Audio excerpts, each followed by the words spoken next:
Itu mah kejadiannya hari Sabtu ya, tanggal 26. Itu sekitar sore jam 4.41. Tapi untuk malingnya ngambil motor saya jam 15.44 dia keluar motor diambil.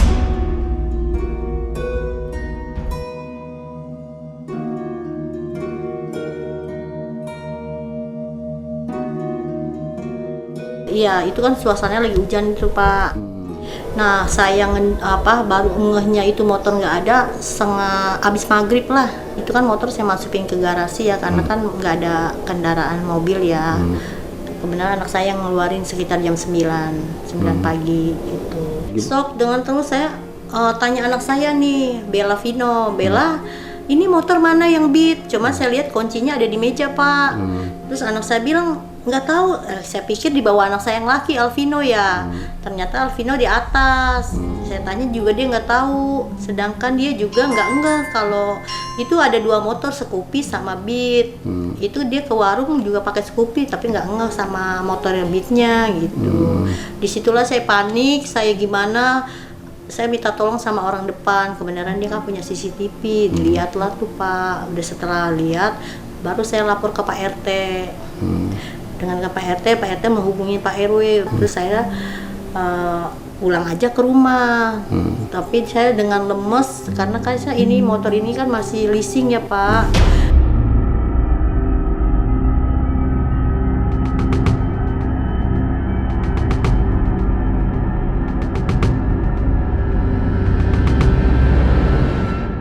Posisinya juga beneran saya ada Pak di rumah nih, semua anak ada di rumah, tapi saya di atas ya, di lantai 2. Ini posisi motor ada di sini Pak, 2 motor ya.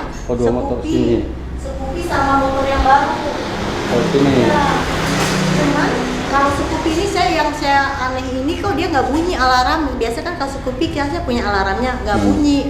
Gitu. Nah di sini ini pintu agak rapat Pak, cuman dia bukanya sedikit aja. Tadi pelan-pelan begini Pak, ini posisinya di sini nih, nggak lebar begini besi saya.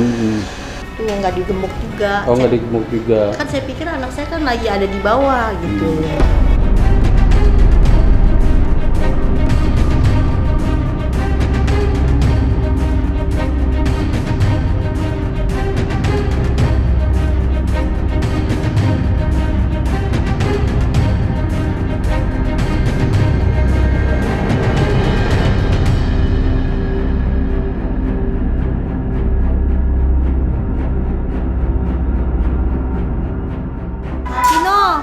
Angkat ini karpet mau hujan. Iya Mak, itu jam 3 seling motor saya diambil.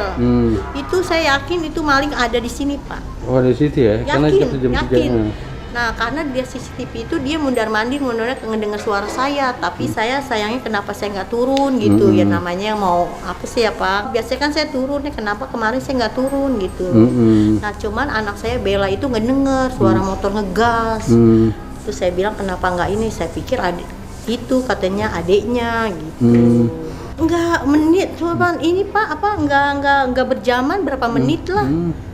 Cepet banget itu gitu. Iya, pokok itu ke 4 jam 3.44 itu. Langsung ngegas.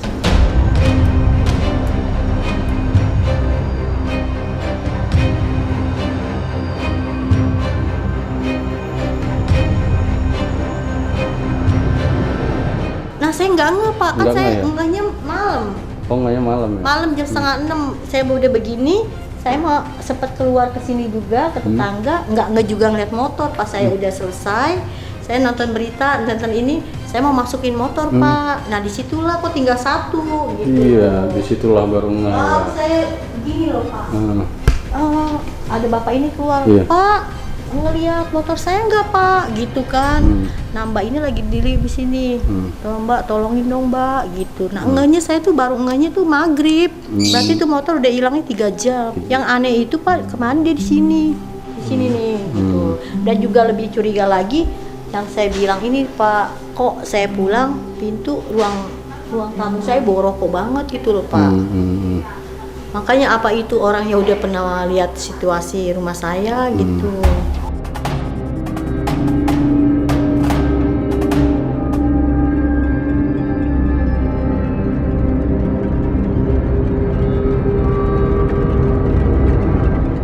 saya sempat ke Polsek Cipayung, belum di BAP sih Pak, mau ditanya-tanya aja. Orang polisi Cipayung bilang, ini kan karena leasing, prosedurnya harus ke leasingnya dulu gitu. Kapan ke polseknya setelah kejadian? Malam itu juga jam 8-an lah. Sekitar setengah 8 saya langsung ke Polsek Cipayung. Malam itu juga. Terus dibilang besok balik lagi ya besok Bu, balik hari lagi. Senin. Itu jejak waktunya Minggu, jadi nggak ada kerjaan itu Bapak Polseknya. Udah selang 2 hari gitu ya.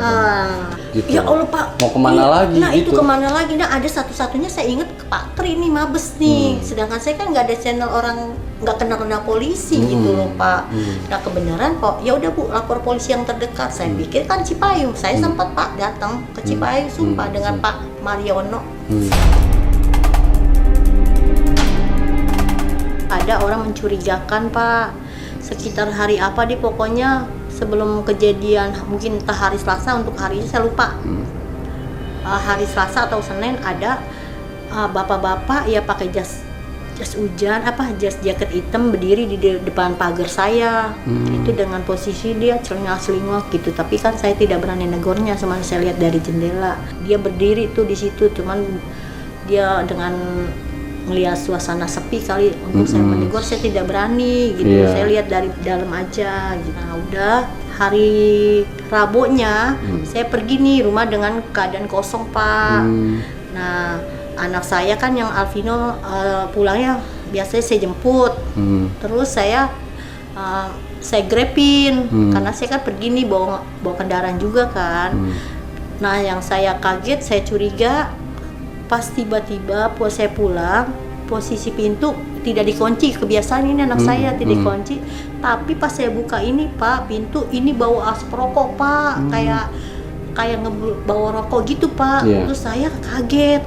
Nah ini kan nih Pak, asbak posisi begini Pak, ini udah begini Pak. Oh udah gitu, seperti udah dipakai udah gitu. Dipindah, cuman kalau ngerokok tuh tidak ada abu rokoknya. Gitu saya bingung, cuman sampai saya teriak manggil anak saya Vino gitu. Tuh baunya saya kan tahu Pak orang yang ngerokok gimana ya. Sedangkan sini kan tidak ada yang merokok gitu. Saya telepon anak saya, Vino lagi di mana? Lagi di luar mah, lagi beli seblak katanya gitu. Saya pulang, saya baik-baikin. Vino ngerokok, dia nggak ngaku. Enggak mah, enggak. Ya mungkin kalau Vino enggak, teman Vino kali ngerokok. Enggak mah, teman aku aja nggak masuk katanya gitu. Tapi saya tuh bingung Pak. Sampai saya tanya sama tetangga sebelah, dia kan kadang-kadang suka kesini ya. Pak, Bapak ada masuk nggak ke rumah saya? Nggak ada Pak, Bu, saya aja baru pulang katanya gitu. Itu aneh, siapa yang masuk rumah saya? Gitu Pak, itu aja. Masih shock, masih trauma dan semuanya deh Pak. Pokoknya masih kalau ada orang tanya, saya jadi agak sensitif, agak emosi kenceng gitu ya maksudnya. Dan juga anak saya tuh nggak berani kejadian itu sendirian di rumah. Selalu gimana, saya juga biasanya subuh keluar, saya lebih hati-hati, takut lagi buka pintu gitu loh Pak. Pokok ini dia masih shock, masih ketakutan gimana sih gitu.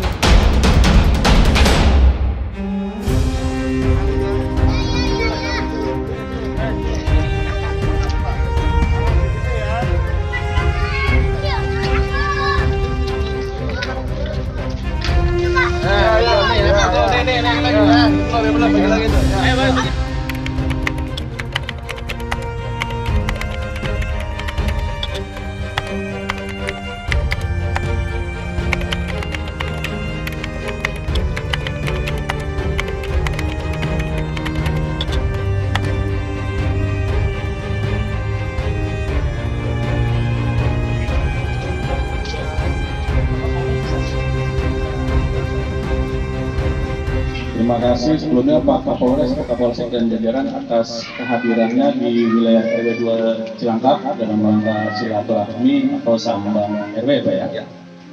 Kami mengucapkan terima kasih atas nama Polres Lingkungan dan warga. Nah, hari ini kebetulan saya datang ke sini karena memang tadi sempat ada berita bahwa di tempat ini ada rawan curanmor pada saat itu. Maka dari itu kami hadir di sini untuk mencari tahu sumber permasalahannya itu di mana TKP-nya, kemudian curanmor itu seperti apa, apakah memang di jam-jam yang rawan jam-jam itu, sehingga kami ini dari kepolisian bisa tahu bahwa kalau di sini kejadiannya jam pagi misalkan, berarti patroli yang pagi itu harus ditingkatkan. di luar daripada reskrim harus menangkap pelaku.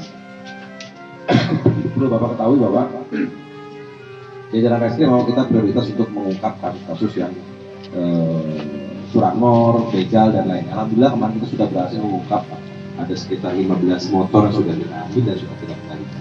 Maka dari itu tidak menutup kemungkinan bahwa kalau ada kejadian kita bisa ungkap, kalau memang jaringan yang masuk di tempat TKB Bapak nanti kita bisa untuk pelaku, untuk kendaraan ini kembali.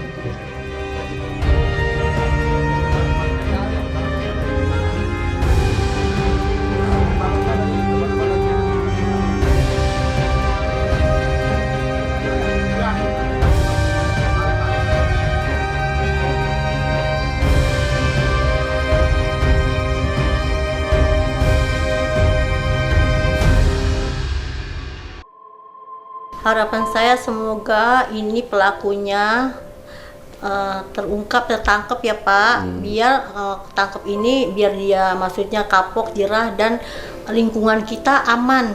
Jadi kita juga nggak gelisah nih, saya pribadi yang punya rumah juga, karena satu saya dengan anak-anak aja Pak. Jadi supaya aman lah gitu.